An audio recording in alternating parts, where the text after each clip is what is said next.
ஆர்யா. கல்லூரியின் கதை படத்துல தான் நாங்கள் 2 பேரும் ஃப்ரெண்ட் ஆனோம். அப்போ வந்து படத்துலலாம் பார்த்தீங்கன்னா ஹீரோயினுக்கு ஃப்ரெண்ட்ஸா பெங்களூர்ல இருந்து ரிச் கேர்ள்ஸ் கூட்டு வந்து நடிக்க வைப்பாங்க.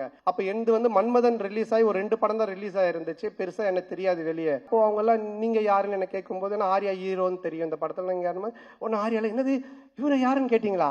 இவர் தான் comedy super star. Telugu, Malayalam, Tamil all language is super ஸ்டார்ன்ட்டா. டக்குன்னு ஆர்யால மச்சான் அவங்க டவுட்டா பாக்குறாங்க. டக்குன்னு ஒரு காமெடி பண்ணு அப்படின்னா.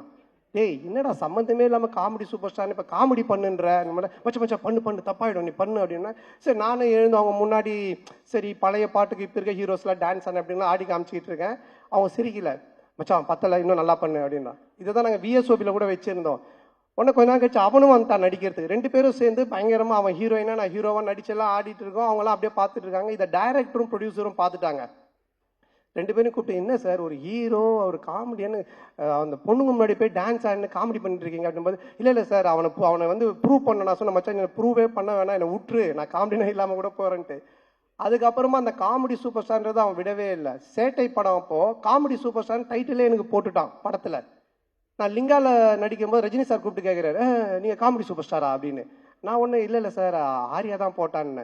நீங்க சொல்லாமலா போட்டிருப்பான் அப்படின்னாரு. சார் சத்தியமா நான் சொல்ல சார். அதாவது என்னை எந்த லெவல்ல மாட்டிட்டு இருக்கானா. ஸோ எங்களோட ஃப்ரெண்ட்ஷிப் அந்த மாதிரி.